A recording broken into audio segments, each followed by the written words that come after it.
What's up, conscious beings? How you're all doing? My name is Aigeram, and today we're gonna watch Secret of 7 Chakras and Third Eye explained by Sadhguruji.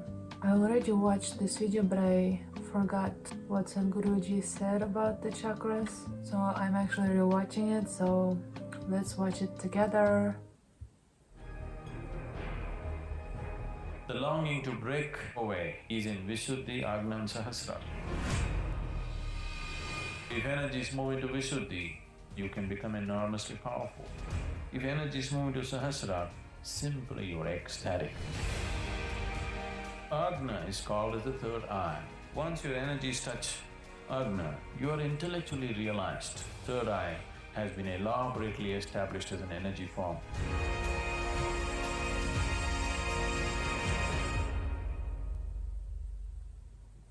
Namaskaram, Sadhguru. I started meditating 10 years ago, and after a few years, I could see my third eye, a perfect eyeball. Is it real or am I hallucinating? Now, this needs to be understood. How is it possible to see your third eye? I wish I could see energy. What is referred to as a third eye is not necessarily another eye like this, okay? It is not. It is just that,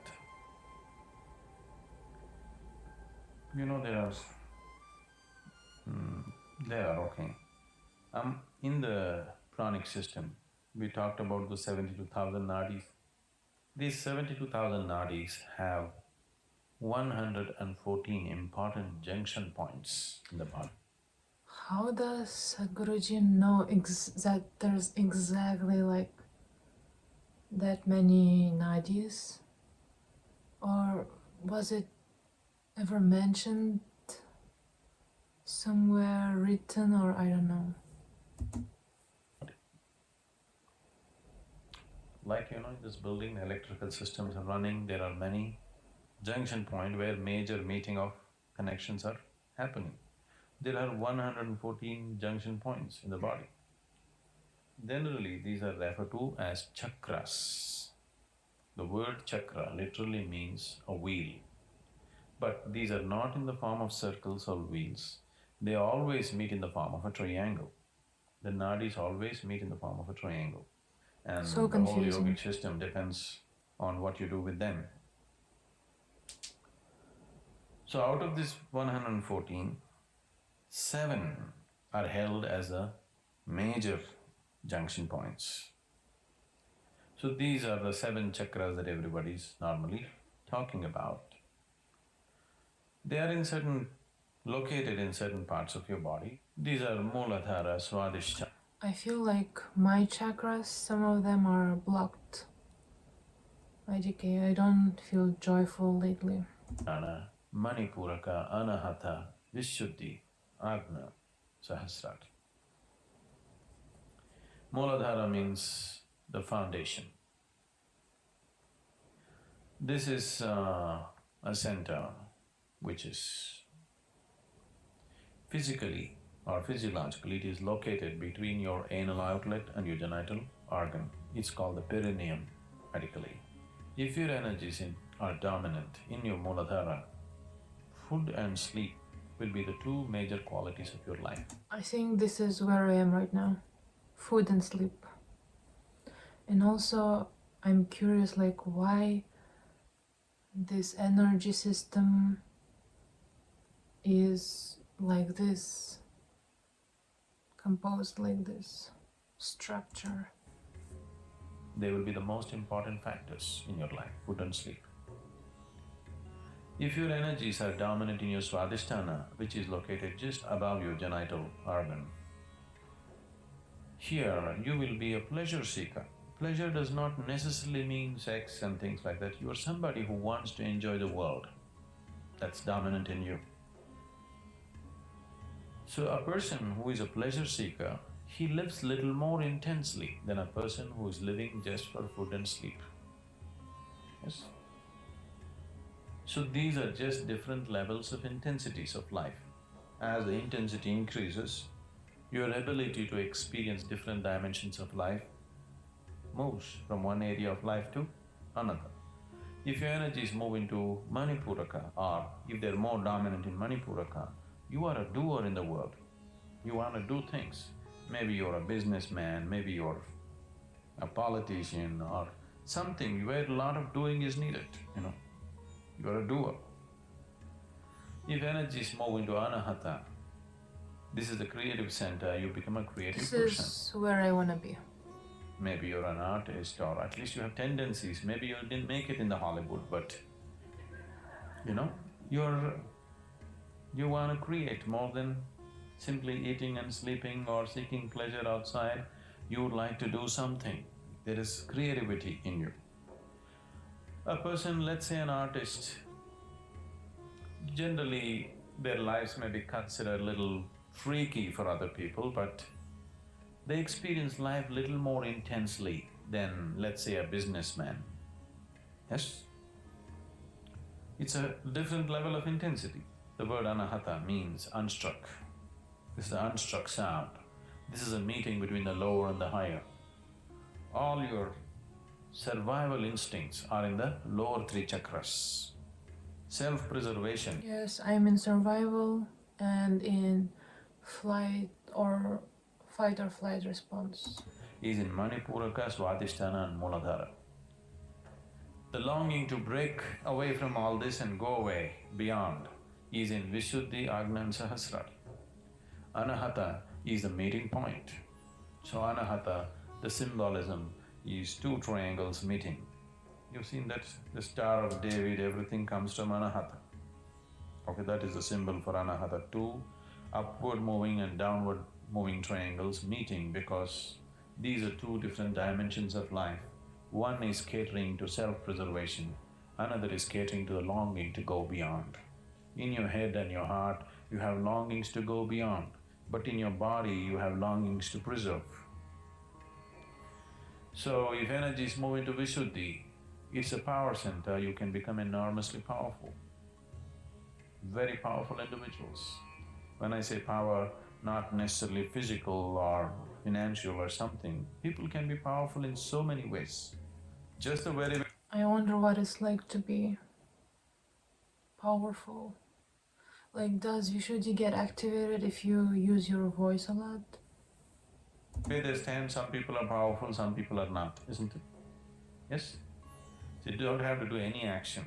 You make 10 men stand here. The very way they stand, some men are powerful, some aren't, isn't it so? It's not necessarily because of their activity, just the way they are. They don't have to pose for anything, just simply the way they are, there is power about them.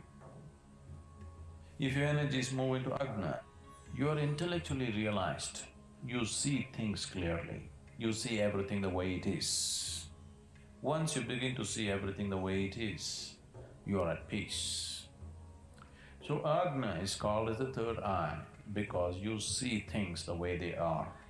With these two… I wonder what it means to see everything the way it is. Like, is it being able to see energies and stuff, or just only the physical reality, but just without too many thoughts? eyes are very Like, I'm quite scared of, like,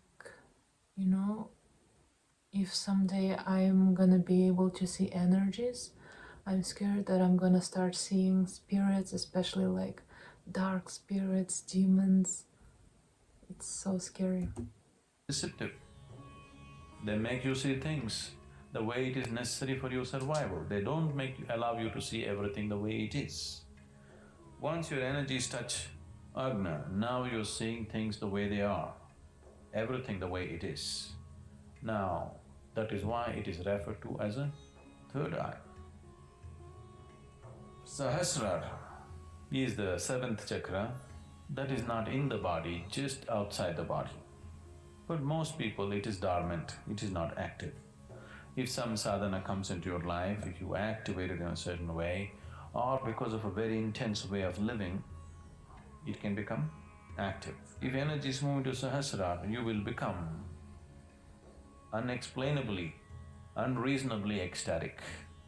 Simply like crazy or ecstatic. If you come to the Bhava Spandana, you will see, simply for no reason, you will be spilling in ecstasy. I want to experience You it. just don't know what's happening, just no external reason. Simply you're ecstatic, simply because your energies touch Sahasrara. From Mooladhara to Agna, there are many pathways. I'm curious also, like when we get separated from the eternal consciousness that, or we get sucked into this physical reality and get identified with this Maya, basically, Sadhguruji said there is pain on the deeper level in all beings, and that people take lifetimes to realize that pain. So when we get separated from that consciousness, I wonder why there's pain. Anyways. As to how to get there, any number of methods and teachings as to how to reach there. From Agna to Sahasrara, there is no path. If you want to move from Agna to Sahasrara, because there is no path, that is the reason why many people have gone about propagating peace is the highest thing to achieve, because they got stuck here. So from Agna to Sahasrara, there is no pathway. This is the fundamental reason why there is so much stress on a guru in the traditions, because if you have to jump, suppose there is here a black hole, if you have to just jump into it, you must be utterly crazy. Or you must have extraordinary kind of… Sorry for keep interrupting, but I'm so curious about the purpose of black holes. Like I have another account which says seeyainablackhole, basically. So all physical things, when everything is about to get to the peak of evolution and go back to becoming nothing, it all goes through a black hole. All the timelines, galaxies, dimensions, everything is gonna disappear. So black hole is like the door between the physical and the spiritual realities. I've got so many questions. courage. Or you must trust somebody so much that if he says jump, without any problem you will jump. Otherwise there's no possibility, isn't it?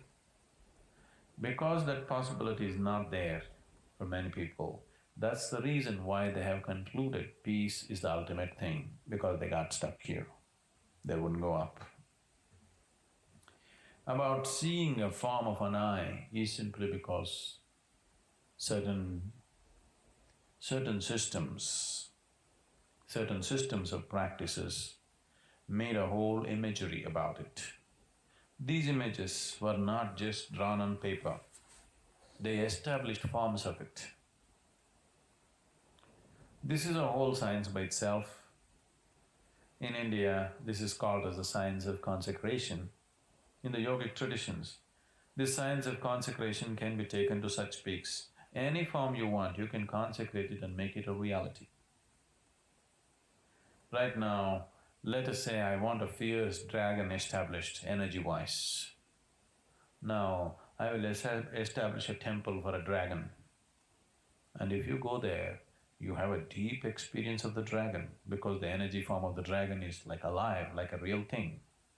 Because the science of consecration is such, any form that you want, you can consecrate it and make the energy hold that form. So deities were created.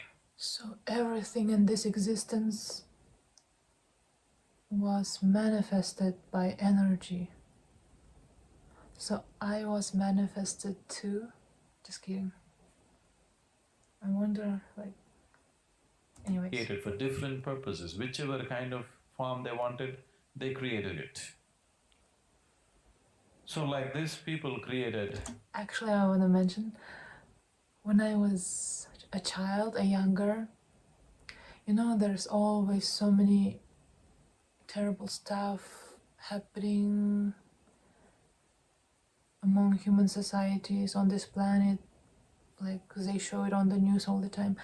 And I used to wish, I wish there is a selfless human being who would help humanity to restore balance and stuff. And I forgot about it, but I started watching Sadhguruji's videos on YouTube since 2019, and after a year or so, the realization hit me like, OMG, it's like my wishes have been heard, that I stumbled upon Sadhguruji. It felt magical. Anyways. different kinds of imagery for the sake of sadhana, so that people could make use of it. It is not that that's the way you have it, but it has been established in many traditions. Third eye has been elaborately established as an energy form. If you happen to come in touch with this somewhere, you may begin to see it. But these are two different kinds of yoga. So it means there was initially no image of the third eye, but beings manifested that image, or first that image happened when the Big Bang happened, and then as people started going deeper into meditation, activating their third eye, they saw that image. There is something called as right-hand yoga and left-hand yoga. In the right-hand yoga, there is no imagery. Right now, what we are offering to you is that, no imagery. We don't use any kind of imagination, because once you go on imagination, you must be in constant care of somebody who knows what is what, somebody who is capable of taking away the images when it is no more needed. Otherwise, you won't know where is reality and where is imagination. You will just fly off into imaginary states very easily. So here we are using a path of prajna, where there is no imagery at all. Just use yourself to grow. Maybe it is not as colorful as that, but it's more steady. You don't get lost. You know, if you take a step forward, you know it. If you take a step backward, you know it. There you will not know, but it's very colorful and exuberant ways. We also do that, but not with, large groups of people like this. I also very much... Sometimes I get so immersed in my mental activity, I start having some kinds of opinions about someone or a situation, and sometimes I try to predict a near future, this is what's gonna happen, but it doesn't happen that way, or that situation was different from my opinion. Like, it's true, like, it's so easy to get lost in imagination. Do those kind of things, but not with large groups of people, because people will fly off into imaginary states so easily.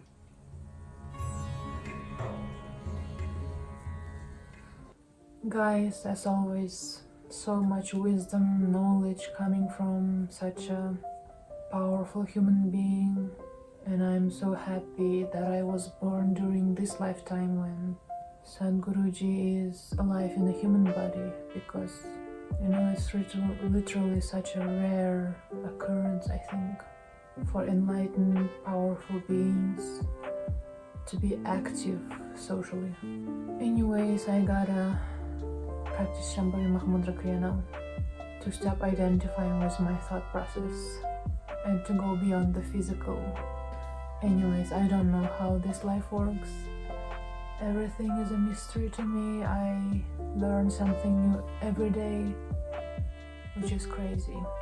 So guys, thank you for watching this video, and I guess if we do not meet in this physical reality, I guess I'll see ya all in a black hole. Have a good life. Bye bye.